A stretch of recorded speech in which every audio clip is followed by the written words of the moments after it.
Interview to Mr. Reid Bigland, Global Head of Alfa Romeo and Maserati.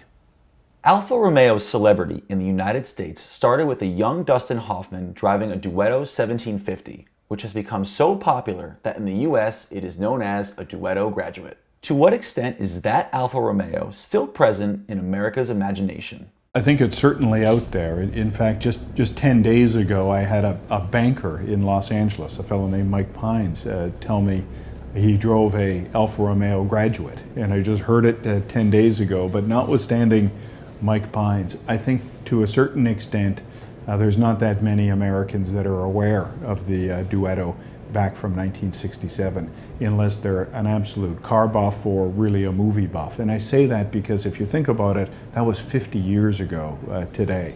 But those that are familiar, it just further underscores kind of the passion that exists in the American marketplace for the Alfa Romeo brand. The return of the automaker in the US after 20 years of absence is a major challenge. What are the values that will allow the American public to reconnect to the history of the Italian brand? Well, if we think back over the past little bit over 105 years about Alfa Romeo, and we look at what really defined the great Alfas, from my perspective, it was really three things. It was state-of-the-art technology, incredible performance, and of course that gorgeous Italian design that many people immediately think of when it comes to Alfa Romeo.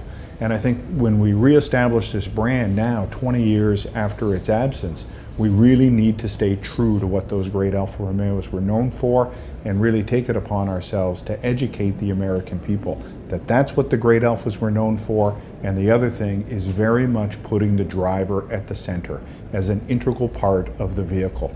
And I think now, with the reintroduction of the Giulia, we've definitely tried to do that, and it seems to be working. Alfa Romeo and Maserati are undoubtedly, with Ferrari, the most iconic brands of the Italian automotive production. How and to what extent is this historical value perceived by the American market?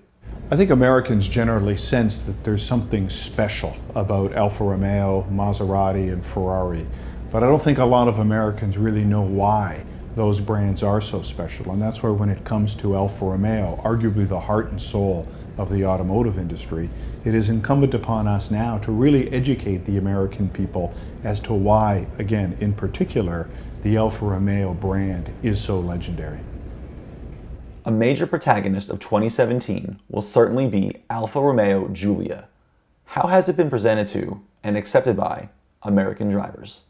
I think so far so good with respect to the acceptance of the Giulia, not only in America but also around the world. Today I'll pick up our 48th award for the Giulia.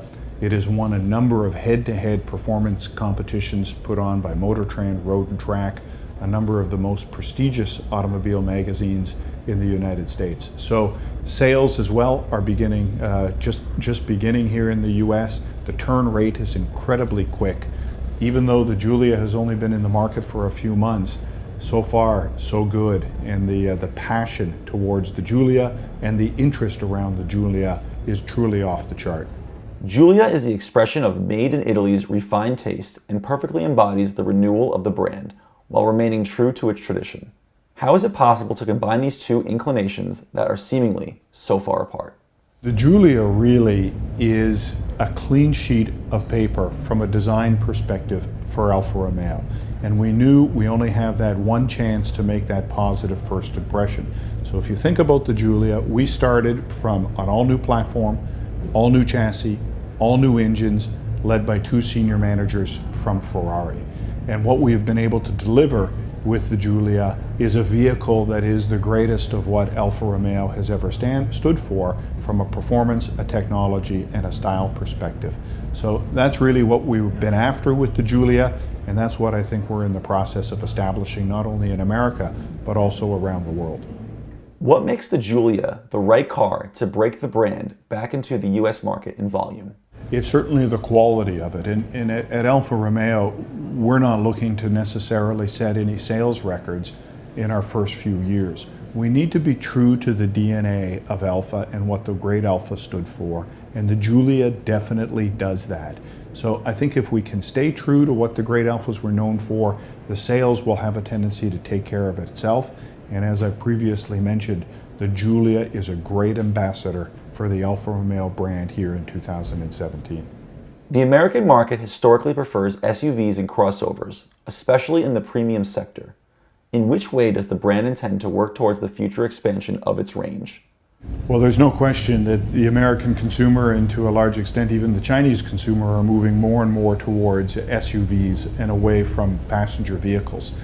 At Alfa Romeo, the midsize sedan market is still the largest premium segment in the world. We feel we have that covered with the Giulia, but we're also on the cusp of introducing to the North American market the Alfa Romeo Stelvio, which will be the first SUV in the over 105-year history of Alfa Romeo. And with respect to that SUV, we wanted to make it an Alfa Romeo first, with all of the technology, the performance, and the style that people have come to know and love about Alfa Romeo, and then make it an SUV with all of the functionality of an SUV second. And I think when you have an opportunity, Paulo, to get behind the wheel of the Stelvio, I think you're going to discover that we've succeeded on that objective. How was the Stelvio name chosen? Well, the Stelvio name was chosen from one of the greatest roads by Top Gear of all time, the Stelvio Pass, bridging Italy and the Swiss Alps and the Italian Alps. And it is one of the greatest driving roads that is in existence for a vehicle that is going to be one of the greatest driving vehicles that is out there in the marketplace.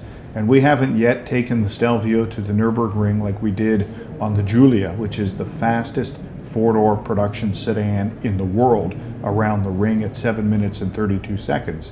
But we're very confident that the Stelvio will be the fastest SUV in the world when we also take that to the track, all going well later this year.